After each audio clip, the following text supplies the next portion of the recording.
세상 위하여 주 은혜 임하니 주 예수 이름 힘입어 이 복음 전하자.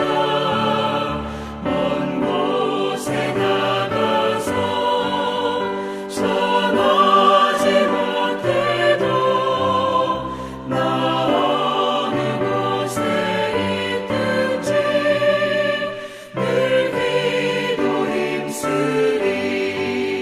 전하고 대교히 매일 증인 되리라. 세상 모든 사람 다 듣고 그 사랑 알도록. 할렐루야. 오늘도 또 주 안에서 복되고 귀한 하루가 되기를 원하고요. 또 오늘도 하나님의 풍성한 은혜가 또 여러분들의 삶 속에 또 능력으로 나타나기를 원합니다. 요즘에 우리 영상으로 예배를 드리는 그러한 이 마음들이요. 뭐 저희뿐만 아니라 제가 광고에서도 말씀드렸다시피 아마 이렇게 그 통계적으로 보면은 그 모든 그러한 교회나 성도들이 점점 좀 익숙해지면서 이렇게 이 처음에 가졌던 그런 마음들이 점점 식어진다라는 그런 얘기를 하고 있습니다. 그래서 뭐 저희 교회도 보면 이렇게 뭐 조회나 아니면 관심을 갖는 것들이 처음보다 열기가 좀 이렇게 떨어졌고요. 저희들은 더 열심히 영상을 찍고 더 열심히 예배를 준비하고 하는데 오히려 그거에 대한 반응은 점점 더 식는 것을 볼 수 있습니다.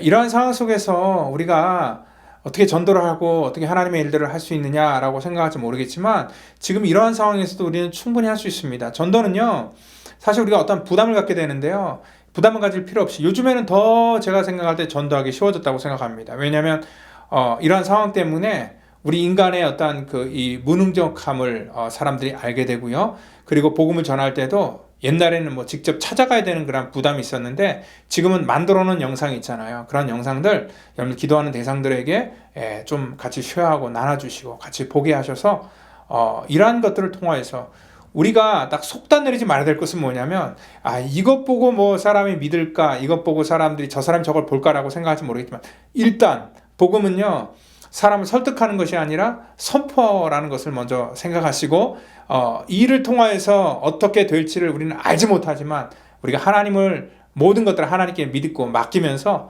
이러한 일들이 되는 것을 여러분들 그냥 우리는 순종하시면 됩니다. 그래서 더 많이 영상 보시고 더 많이 나눠주시고 또 공감하시고 공유하시고 그리고 그러한 일들을 통해서 여러분들의 그러한 귀한 그러한 사역들이 컨티뉴 되기를 또 예수님의 이름으로 축원드립니다.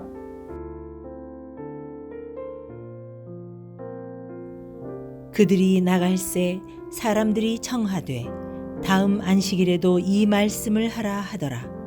회당의 모임이 끝난 후에 유대인과 유대교에 입교한 경건한 사람들이 많이 바울과 바나바를 따르니 두 사도가 더불어 말하고 항상 하나님의 은혜 가운데 있으라 권하니라. 그 다음 안식일에는 온 시민이 거의 다 하나님의 말씀을 듣고자 하여 모이니 유대인들이 그 무리를 보고 시기가 가득하여 바울이 말한 것을 반박하고 비방하거늘 바울과 바나바가 담대히 말하여 이르되 하나님의 말씀을 마땅히 먼저 너희에게 전할 것이로되 너희가 그것을 버리고 영생을 얻기에 합당하지 않은 자로 자처하기로 우리가 이방인에게로 향하노라. 주께서 이같이 우리에게 명하시되 내가 너를 이방의 빛으로 삼아 너로 땅 끝까지 구원하게 하리라 하셨느니라 하니 이방인들이 듣고 기뻐하여 하나님의 말씀을 찬송하며 영생을 주시기로 작정된 자는 다 믿더라. 주의 말씀이 그 지방에 두루 퍼지니라. 바나바와 바울이 선교지에 가서 또 새로운 낯선 곳에 가서 하나님의 복음을 전할 때에 그 지역에서 나타나는 그러한 반응은 크게 두 가지로 나뉘어졌다는 것을 알 수 있습니다. 항상 이 전에도 제가 그 빌립에 대해서 얘기를 할 때도 마찬가지였고 그 전에도 마찬가지였죠. 하나님의 복음이 전해질 때요, 그 복음에 대한 반응하는 것은 정확하게 이렇게 두 부류로 나누게 되는 것을 우리가 알 수 있는데, 오늘 본문에도 보니까요 43절에 뭐라고 말씀하고 있습니까? 43절에 유대인과 유대교에 입교한 경건한 사람들이 많이 바울과 바나바를 따르니, 그러니까 그 바울이 회당에서 복음을 전할 때에 또 바나바가 회당에서 전할 때 많은 사람 유대인들이 따랐다라고 이렇게 표현을 하고 있는 것을 볼 수 있고요. 또 하나의 부류는 뭐냐면 45절을 보니까요, 유대인들이 그 무리를 보고 시기가 가득하여 바울이 말한 것을 반박하고 비방하거늘 반박하고 비방하는 그러한 무리로 나눠지게 되었다는 것을 볼 수 있습니다. 똑같이 복음이 선포되는데요, 똑같은 광경에서 똑같은 것들을 보고 듣는데 어떠한 사람들은 그것을 듣고 은혜를 받아서 따르는 사람과 쫓는 사람들이 생기는 반면에, 어떠한 사람은 비방하고 또 일을 가는 그러한 사람들이 생긴다는 것을 볼 때에, 이것은 지금도 그렇지만 하나님의 복음이 선포될 때 일어나는 보편적인 현상이라는 것을 우리가 먼저 이해를 하고 있어야 된다는 것입니다. 우리 구원의 소식을 이렇게 비유할 수 있는데요, 그 태평양 전쟁 막바지에 그러한 미국이 일본에게 이 두 개의 원폭을 떨어뜨리는 그러한 사건이 있었죠. 8월 6일날 히로시마에, 또 8월 9일날 나가사키에. 그런데 이미 그 원자폭탄을 투하하기 전에 사전에 경고를 하게 되죠. 이 폭탄의 위력에 대해서 전단을 만들어서 히로시마와 또 나가사키에 있는 그 일본 거주민들에게 미리 경고를 해줍니다. 이것은 엄청난 그런 파괴력을 갖고 있고, 정말 이 반경 50리 밖으로 다 피난을 가야지 살 수 있다라는 그런 얘기를 들었을 때, 이 주민들 사이에서 아마 이 논쟁이 벌어졌겠죠. 아무리 자기네들의 도시에 폭탄이 떨어진다 할지라도 우리가 굳이 50리 밖까지 이렇게 이 피난 갈 그런 필요가 있겠느냐. 아마 이건 우리를 겁주고 협박하기 위한 그러한 이 어떤 이 잘못된 그러한 정보인 것이지 도저히 믿을 수 없다라고 많은 사람들이 생각을 했습니다. 아마 그 당시에 그 말을 듣고 정말 위협을 느끼고 탈출한 사람들은 살 수 있었는데, 그 살았던 사람들의 퍼센테이지가 5%도 안 된다고 합니다. 그러니까 나머지 95%는요 그때 그 터졌던 그런 그 폭탄의 열기로 인해서 건물이 다 불타버릴 때 같이 불탔고, 또 나머지는 그 버섯구름이 피어난 그 이후에 그 방사능 낙진으로 인하여서 대부분이 다 죽는 그러한 이 비극을 경험했다는 것을 알아갈 때에, 여러분 그 소식 속에서 어떠한 사람들은 살고 또 어떤 사람은 죽는 것, 이것이 바로 뭐냐면 그 소식을 믿고 그 믿은 대로 행동한 사람들은 살았지만 믿지 않고 의심하고 어떤 토론으로 끝나버렸던 그러한 인생들은 전부 다 죽임을 당하게 됐다는 것을 볼 때, 이 복음의 역사도 똑같다고 생각합니다. 하나님의 그러한 복음, 하나님의 심판이 이 땅 가운데 선포될 때 그 복음을 믿는 사람도 있지만 믿지 못하는 사람도 있다는 거예요. 믿지 못하는 사람은 토론하고 아니라고 반박하고 주장하다가 결국은 하나님의 그 심판의 때에 결국은 하나님의 심판을 받을 수밖에 없지만, 오늘 믿는 자들은 하나님의 구원의 놀라운 은혜를 경험해야 된다는 것을 여러분들 믿으시기를 바랍니다. 그렇기 때문에요, 이 복음이라는 것은요 어떻게 보면 사람들을 설득시키는 게 아니에요. 우리의 소관이 아닙니다. 복음은 선포라는 거예요. 여러분들 이 코로나 바이러스가 눈에 보이지 않잖아요. 그러니까 사람들이 뭐예요? 눈에 보이지 않으니까 사람들은 뭐 젊은 사람들 같은 경우 심지어는 막 이런 그 바이러스를 심지어 뉴스를 보니까 누가 제일 먼저 확진되냐 이거 자기 돈 내고 그걸 그런 막 무모한 짓을 벌이는 그러한 사람들도 있다는 거예요. 이런 걸 보면서 참 인간이 굉장히 무모하다라는 것들을 깨닫게 되는데요. 그렇게 무모함에 자기를 맡기게 될 때에 결국 그 인생의 결과는 비참하게 된다는 것을 우리가 분명히 아셔야 된다는 것입니다. 하나님의 복음도 마찬가지입니다. 그렇기 때문에 우리가 하나님의 복음은요 사람들과 타협하고 설득해서 좋은 것으로 인도하는 것이 아니라, 그냥 하나님께서는 우리가 사람들이 보인 반응과 똑같습니다. 어떻게 보면 뭐 아니면 도입니다. 믿든지 믿지 않든지, 그리고 하나님 앞에 구원을 받든지 심판을 받든지 이 두 가지지 이 중간의 지역은 없다는 것입니다. 그래서 우리는요 담대하게 이것들을 선포할 때 그 선포를 믿는 사람들이 있다는 것을 또 우리는 그것 또한 믿어야 된다는 것입니다. 바울과 바나바는 바로 그것을 믿었어요. 그래서 담대하게 하나님의 복음을 선포합니다.